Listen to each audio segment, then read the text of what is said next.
Bonjour à toi, mon ami. Au moment où j'enregistre, commence ce que les Juifs appellent la fête de Shavuot. Dans une semaine, ce sera la fête de la Pentecôte. Existe-t-il un lien entre ces deux fêtes? Est-ce la même fête? Pareil ou pas pareil? S'il y a bien connexion entre ces deux fêtes, quelle est la connexion? Reste avec moi et découvrons ce que dit la Bible à ce sujet. La vie apporte son lot de questions. La Bible te propose les réponses à tes questions. Curieux, sceptique ou encore passionné de la Bible? Moi, Patrick Corriveau, je répondrai à tes questions concernant le livre le plus détesté, le plus aimé, le plus célèbre de toute l'humanité. Voici le podcast La Bible, ce best-seller méconnu. Peut-être que tu étais de ceux qui attendaient mon épisode sur l'Apocalypse. Sois sûr, il viendra. Souvent, la fête de Shavuot et de la Pentecôte sont vues comme deux fêtes distinctes, l'une juive, l'autre chrétienne. Mais si nous regardons de plus près, elles sont en réalité profondément liées. Aujourd'hui, on plonge dans cette connexion divine. Alors, qu'est-ce que la fête de Shavuot? La fête du Shavuot est l'une des fêtes que la Bible Louis II appelle les fêtes de l'Éternel. La première mention de cette fête se retrouve dans le 3e livre de la Bible, Lévitique, au chapitre 23 et au verset 15. Shavuot est un mot, premièrement, qui signifie semaine au pluriel. Verset 15. Vous compterez 7 semaines complètes à partir du jour qui suit le sabbat. C'est le jour où vous aurez offert les premières gerbes avec le geste de présentation. Vous compterez donc 50 jours jusqu'au jour qui suit le 7e sabbat. Ce jour-là, vous présenterez une offrande de votre nouvelle récolte. En gros, si je ne dis pas de bêtises, la fête de Shavuot a lieu 49 jours plus 1 après Pessah, la Pâque juive. Cette fête est aussi appelée en français la fête des semaines ou la fête de la moisson. C'est donc une fête agricole où les premiers fruits étaient offerts au temple. Mais ce n'est pas que ça. Oui, car il y a un côté spirituel à cette fête. C'est lors de cette fête où les Israélites marquent le don de la Torah. C'est-à-dire que c'est lors de la fête de Shavuot où on remémore, pour ainsi dire, le fait que le peuple juif se sont rendus au mont Sinaï et que Dieu a transmis au mont Sinaï la Torah, et en particulier les 10 paroles que nous connaissons souvent sous le nom des 10 commandements. Concernant cela, tu peux lire le livre de l'Exode, le 2e livre de la Bible, les chapitres 19 et 20. Je te lis un extrait du chapitre 20. Verset 1. Alors Dieu dit au peuple d'Israël, « Je suis le Seigneur ton Dieu, c'est moi qui t'ai fait sortir d'Égypte, où tu étais esclave. Tu ne dois pas avoir d'autres dieux que moi. » Je poursuis au verset 18. Tous les Israélites entendent les coups de tonnerre et les sons de la corne de bélier. Tous voient les éclairs et la montagne pleines de fumée. Ils tremblent de peur et ils restent loin. Ils disent à Moïse, « Parle-nous, toi, et nous t'écouterons. » Mais nous ne voulons pas que Dieu nous parle directement. Sinon, nous allons mourir. Petite info, bon à savoir. Je viens de faire une découverte. Vous savez, comme nous sommes souvent influencés par ce que nous voyons, ce que nous écoutons, eh bien, je me rends compte que je me suis fait influencer par le film, le chef-d'œuvre, Les 10 commandements. Je viens de découvrir une erreur non conforme avec la parole de Dieu, non conforme avec la Bible. Vous savez, dans les 10 commandements, dans ce film, on voit que Moïse est sur le mont Sinaï, rencontre Dieu, et donc, sur le mont Sinaï, Dieu transmet les 10 commandements sur les pierres à Moïse. Pourtant, avant d'être écrit, bien, les 10 paroles de Dieu ont été transmises au chapitre 20. Et dans le film, nous voyons Moïse descendre et voir le veau d'or et ainsi de suite et briser les tables de pierre.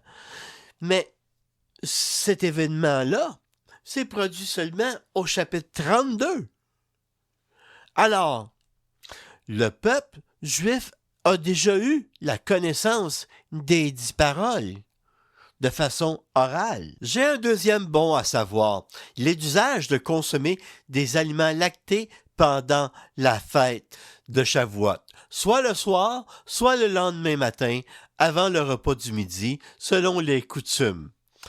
En souvenir des enfants d'Israël qui avaient fait de même après avoir reçu la Torah. Ils n'avaient pas encore rendu leur marmite cachère afin de pouvoir y cuire de la viande. Alors, si tu es amateur de gâteaux au fromage, c'est le temps d'en profiter. Examine avec moi maintenant la fête de la Pentecôte.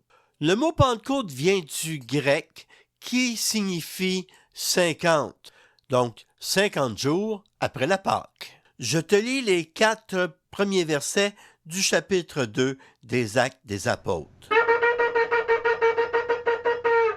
Quand le jour de la Pentecôte arrive, les croyants sont réunis tous ensemble au même endroit. Tout à coup, un bruit vient du ciel. C'est comme le souffle d'un violent coup de vent. Le bruit remplit toute la maison où ils sont assis. Alors, ils voient apparaître des langues, comme les langues de feu. Elles se séparent et se posent sur chacun d'eux. Tous sont remplis de l'Esprit Saint et ils se mettent à parler d'autres langues. C'est l'Esprit qui leur donne de faire cela. Une note de bas de page de la Bible Parole de vie nous dit « La Pentecôte est le nom grec de la fête des moissons, ou la fête des semaines, qui avait lieu 50 jours après celle de la Pâque. Pour la communauté chrétienne, cette fête deviendra la fête du don du Saint-Esprit. Tu te poses peut-être la question, pourquoi aurais-tu besoin du don du Saint-Esprit? Eh bien, Jésus Yeshua nous explique cela. Jean 14, 26. Le Père enverra en mon nom l'Esprit Saint, celui qui doit vous aider.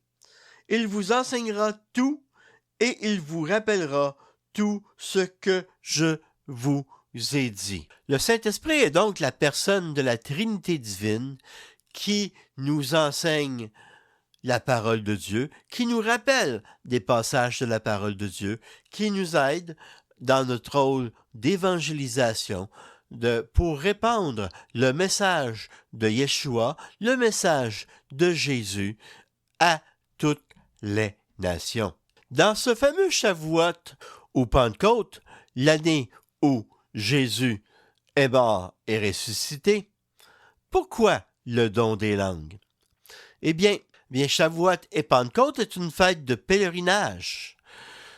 Et donc, beaucoup de Juifs vivant à l'extérieur même d'Israël revenaient pour la fête. Alors, quand les pèlerins de l'extérieur entendent parler des Galiléens parler leur propre langue, ils voient cela comme étant une manifestation divine. Wow, c'est pas fini. Je récap, tu retiens. Que retenir? En fait, c'est la même fête. Les Juifs fêtent à Shavuot le don de la Torah, une instruction divine de la part de Dieu, transmettant sa parole, ses enseignements à lui. Au jour de ce que nous appelons les chrétiens le jour de la Pentecôte, qui a eu lieu à Shavuot, c'est le don du Saint-Esprit. Le Saint-Esprit qui révèle, qui explique la parole et qui nous accompagne pour la diffusion de la parole dans toutes les nations. Tous deux concernent une transmission divine vers les hommes, vers l'humanité. Qu'en pensez-vous? Acte 2 parle de langue de feu. Écoutez maintenant Deutéronome 4, les versets 12 et 13. Le Seigneur vous a parlé du milieu du feu. Vous avez entendu ses paroles, mais vous ne l'avez pas vu. Vous avez seulement entendu sa voix. Il vous a fait connaître son alliance avec vous. Il vous a donné l'ordre de la respecter en obéissant aux 10 commandements qu'il a écrits sur 2 tables de pierre. C'est fou comme on peut voir des similitudes entre Shavuot et Pentecôte. C'est pour ça que je dis, c'est la même fête. En lien avec la transmission divine, je te laisse avec 2 versets. Jonas 2,9. Jonas déclare, « Le salut vient de l'Éternel. » C'est un rappel puissant que Dieu est la source ultime du salut, indépendamment des circonstances. Et Jean 4, 22, c'est Jésus qui parle. Le salut vient des Juifs. Yeshua souligne ici que le plan divin du salut s'est révélé à travers le peuple juif, les patriarches, les prophètes et la Torah, accompli par Yeshua, Jésus lui-même. Eh bien, que faire maintenant? Bien, je peux t'encourager à lire, à méditer certains passages de ce que nous appelons l'Ancien Testament, que j'appelle les écrits hébraïques. Tu peux lire, entre autres, évidemment, les 10 commandements. Tu peux lire l'histoire de Ruth et tu peux lire aussi les psaumes 113 à 118. Ce sont les textes traditionnels que les Juifs lisent à Shavuot. Et, d'un autre côté, tu peux prier et inviter le Saint-Esprit à vivre un plus grand rôle dans ta vie, afin d'être efficace pour le royaume de Dieu. J'espère que cet épisode te permet de t'approcher de Dieu, de sa parole, de son enseignement. Un commentaire, des suggestions, une question, écris-moi. messagerdevie@gmail.com. Merci d'être là. Merci d'exister.